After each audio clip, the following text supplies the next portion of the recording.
हरियाणा के खेड मंत्री संदीप सिंह का वड्डा बयान कहा, मेरे नाम ते नौकरी देने के बदले ठगी मारन वालियां तो लोग रहन सुचेत। फेक अपने आप को बताकर ये कहते हैं कि हम इस विधायक के या इस मंत्री के खास हैं और आप हमें पैसा दें, हम आपको नौकरी लगवा देंगे।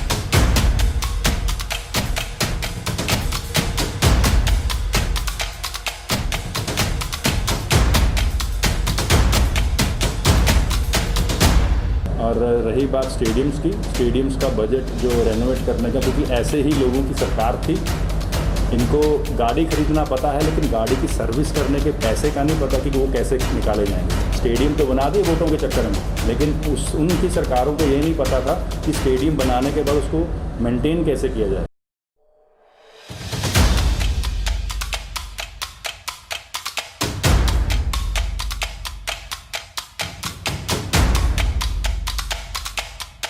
हरियाणा के खेड मंत्री संदीप सिंह ने कहा है कि उन्होंने नाम ते कुछ लोग नौकरी देने के बहाने लोगों तो पैसों की मांग कर रहे हैं।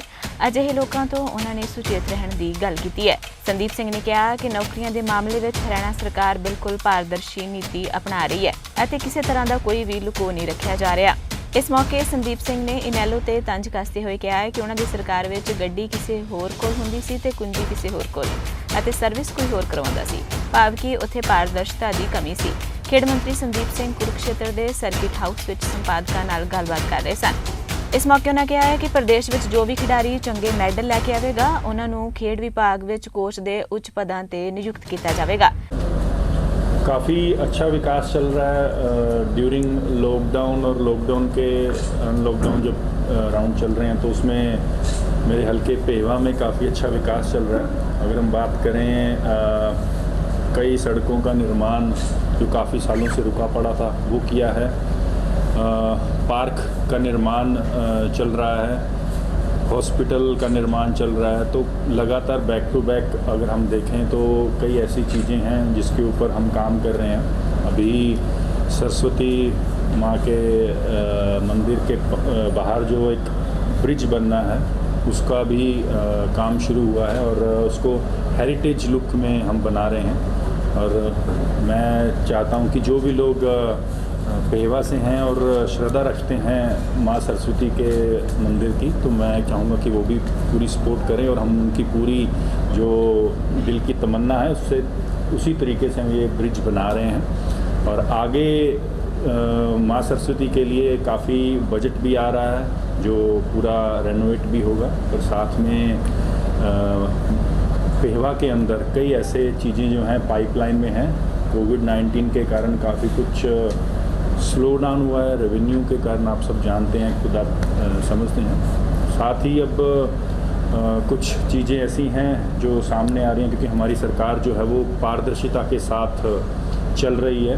और कुछ चीज़ें सामने आई थी मेरे हल्के से, कुछ व्यक्तिगत मैं नाम नहीं लेना चाहूँगा, लेकिन कुछ लोग ऐसे आए थे कि जो फेक अपने आप को बताकर ये कहते हैं कि हम इस विधायक के या इस मंत्री के खास हैं और आप हमें पैसा दें, हम आपको नौकरी लगवा देंगे। ऐसा कुछ भी नहीं है। मैं सारी जो हमारे प्रदेश के लोग हैं और आप मीडिया के माध्यम से मैं आप सबको एक इतला करना चाहता हूं कि ये सब फेक है और इसकी बातों में मत आएँ, ऐसे लोगों की बातों में मत आएँ। जो हमें कंप्लेंट्स आई हैं उस जो भी व्यक्तिगत के लिए वो उसके अगेंस्ट एफआईआर हो गई है और कार्रवाई चल रही है। और मैं आप सबको रिक्वेस्ट करता हूं कि ऐसे लोगों से बचें, क्योंकि ऐसे लोग जो हैं वो आपसे पैसे भी ठग लेते हैं और आपका नुकसान भी होता है। जी जी, जो एफआईआर दी गई है उसमें एफआईआर तो लॉन्च हो चुकी है और उसका जो नाम आरोपी फरार है और उसमें चैट भी की हुई है उसने आपका नाम लेकर। हाँ जी, वो मैं इसीलिए आपको कह रहा हूँ कि ये ऐसे लोग अपने आप को बताते हैं कि हम किसी के साथ हैं या हम किसी के क्लोज़ हैं, तो वो लोग जो हैं बहुत ही मतलब समाज को गंदा करते हैं। सरकार पारदर्शिता के साथ लगातार नौकरियां भी लगा रही है, जो भी काम कर रही है वो बिना किसी खर्ची के, बिना किसी पर्ची के कर रही है। तो मैं आप सब के माध्यम से पब्लिक को आगाह करता हूँ कि ऐसे लोगों से बचें। सर, ये आप अगर देखें सभ्यता के हिसाब से जो पुराना ब्रिज है उससे कहीं बेहतर लुक और उससे कहीं बेहतर हेरिटेज लुक में ये जाएगा। और अगर आप उसकी ड्राइंग देखें तो बहुत ही बढ़िया और बहुत ही हेरिटेज लुक में आएगा। और जो अभी है वो कहीं से किसी ने दीवार खड़ी कर दी है, किसी ने प्लस्तर नहीं किया, किसी ने कुछ अलग पेंट किया हुआ, तो एक अच्छी लुक में आ जाएगा, जिससे कि आपको अगर देखेंगे तो लाल कलर का बनेगा जो बेसिकली हेरिटेज लुक आती निकलती है। और उसमें पूरे साथ में जो छोटे छोटे गुंबद से होते हैं वो बनाकर, तो जिससे कि आप जब चलोगे उसके ऊपर तो आपको खुद को महसूस होगा कि एक हेरिटेज लुक में आएगा। उसने भी कई स्टेडियम को लेकर आप पर आरोप लगाए हैं गंभीर। किसने दिया? स्टेडियम को लेकर आपके बयान में राजीव गांधी स्टेडियम उन्होंने कहा कि मंत्री जी पूरे प्रदेश की बात कर रहे हैं, पर उनका जो खुद का हल्का है वहाँ के जो स्टेडियम है उनके हालात बहुत खराब है। जी, पहले जहाँ देखें उसके बाद बाहर की उनके लिए तो मैं यही कहूँगा कि हमारा खुद का हल्का है, हम अपने तरीके से देख लेंगे। और रही बात स्टेडियम्स की, स्टेडियम्स का बजट जो रेनोवेट करने का, क्योंकि ऐसे ही लोगों की सरकार थी, इनको गाड़ी खरीदना पता है लेकिन गाड़ी की सर्विस करने के पैसे का नहीं पता कि वो कैसे निकाले जाएंगे। स्टेडियम तो बना दिए वोटों के चक्कर में, लेकिन उनकी सरकारों को ये नहीं पता था कि स्टेडियम बनाने के बाद उसको मेंटेन कैसे किया जाएगा। हम लोग स्टेडियम नहीं बनाएंगे, हम लोग मैदान बनाएंगे। जो स्टेडियम बने हुए हैं उसको रेनोवेट करके उसको अच्छे तरीके से रख रखाव के लिए ही चल रहा है काम, क्योंकि जो उन्होंने कई सालों से का गंद डाला हुआ है उसको हम साफ कर रहे हैं। अर्जुन रवाडी से कोच लगाने की बात की जा रही है जी, अर्जुन रवाडी से कोच लगाने की बात की जा रही है, पॉलिसी चेंज की जाएगी। अर्जुन अवार्डीज को जो खिलाड़ी हैं जो गवर्नमेंट जॉब नहीं मिली उनको आप कोच लगाने की बात कर रहे हैं। नहीं, देखो ऐसा है, अर्जुन अवार्ड ही नहीं, कई जो हमारी नर्सरीज हैं उसके अंदर पहले क्या था कि इंटरनेशनल प्लेयर या जिसने NIS की हो या जिसने यूनिवर्सिटीज़ के मेडल दिए हों, हमने उसको ऐड किया है। नेशनल खेले हुए और मेडलिस्ट खिलाड़ियों को भी हम आगे आने वाले समय में नर्सरियों के लिए उनको एक ऑप्शन देंगे, जिससे कि वो अपनी गेम के अपने हुनर को छोटे बच्चों में डालें, जिससे कि स्पोर्ट्स जो है खिलाड़ी ज़्यादा करें। सरस्वती की बात आपने की कि सरस्वती को हेरिटेज बनाया जाए, तो अभी अगर आप धर्मगिरी कुरुक्षेत्र में देखें तो अब बरसातों का मौसम, अब तक सरस्वती एक गंदे नाले के रूप में यहाँ से चल रही है। अब तक उसकी सफाई तक नहीं हुई। पिछली बार पूरा एरिया जो साफ लगता है, यहाँ पानी जो आया बाढ़ जो नहीं, साफ चल रही है। आप जाकर देख लें, आप हमारी पोस्ट्स भी देख लें, लगातार साफ चल रहा है। और हमारे वहाँ पे, हाँ मैं वही कह रहा हूँ, बहुत गंदगी है, मतलब अभी 2-3 दिन पहले क्या नहीं बहुत सफाई चल रही है। आप देख लें, हम लगातार उसके ऊपर काम कर रहे हैं, सफाई के ऊपर। और जो काम पेंडिंग रहता है किसी भी तरीके का पानी छोड़ने का, क्योंकि पीछे जब पानी बंद किया था बिकॉज ऑफ लॉकडाउन के दौरान, तो अभी दोबारा शुरू करके उसकी सफाई कॉन्टीन्यूसली चल रही है। सर, राजीव गांधी खेल रत्न पुरस्कार का नाम बदलने की बात की जा रही है, तो आप क्या रहे हैं, गाड़ी के नाम पे होना चाहिए या इनके नाम पे चलना चाहिए?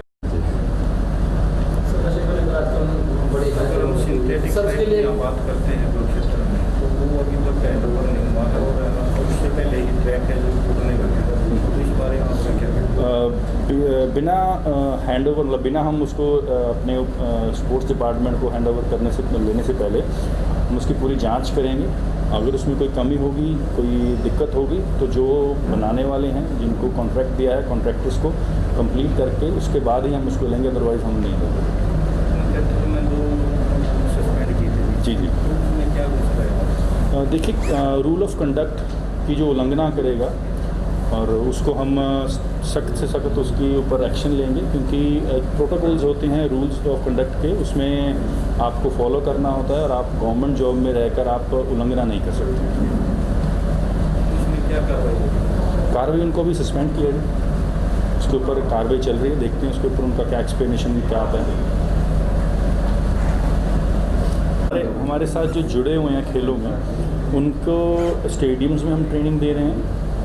वो भी ट्रेनिंग इस तरीके से जो सोशल डिस्टेंस जो हमने SOP बनाया उसके माध्यम से कि आप डिस्टेंस भी रहे, ट्रेनिंग भी कर सकें। जो छोटे बच्चे हैं जो हमारे नर्सरीज़ में थे, तो हमारे उनके साथ नर्सरीज़ के साथ ऑनलाइन क्लासेस भी चलती रहती हैं, ट्रेनिंग चलती रहती है, जिससे कि वो बच्चे जो हैं वो स्पोर्ट्स के साथ रहे। लेकिन जो बच्चे स्पोर्ट्स नहीं करते हैं उनका एक बड़ा विषय है डेफिनेटली अगर वो स्पोर्ट्स में जुड़ना चाहेंगे तो उनके लिए मोस्ट वेलकम है, हम अपने प्लान में लेंगे, उनको ट्रेनिंग खेलो इंडिया को लेकर क्या तैयारियां हैं? खेलो इंडिया को लेकर ये भी स्टेडियम्स को, जितने भी हमारे पंचकुला और आसपास के जो स्टेडियम्स हैं उसके ऊपर काम चल रहा है। और ये सौभाग्य की बात है, मैं धन्यवाद करूंगा हमारे माननीय मुख्यमंत्री जी का, जिन्होंने इतनी बड़ी हमें सपोर्ट की और खेलो इंडिया आया, क्योंकि 1966 से लेकर आज तक कोई भी ऐसी बड़ी गेम जो है हरियाणा ने होस्ट नहीं की। तो इट्स गुड। एरिया क्या है, कितने 20 गेमें होती हैं इसमें, और ये मैंने कहा जैसे पंचकुला और उसके आसपास के एरिया में रहेगा। और ये बेसिकली लगभग सारे देश के बच्चे आते हैं, और अंडर 17 और अंडर 19 के बच्चे, मतलब लड़के और लड़कियां दोनों का ग्रुप होता है। और इसमें बेसिकली लगभग 15 से 18 दिन का जो गेम्स चलती हैं, इसमें opening ceremony, closing ceremony, it's like a games जो आप अगर आप देखें स्टार स्पोर्ट्स के ऊपर डीडी उस पे ऊपर लाइव भी आता है उनके साथ।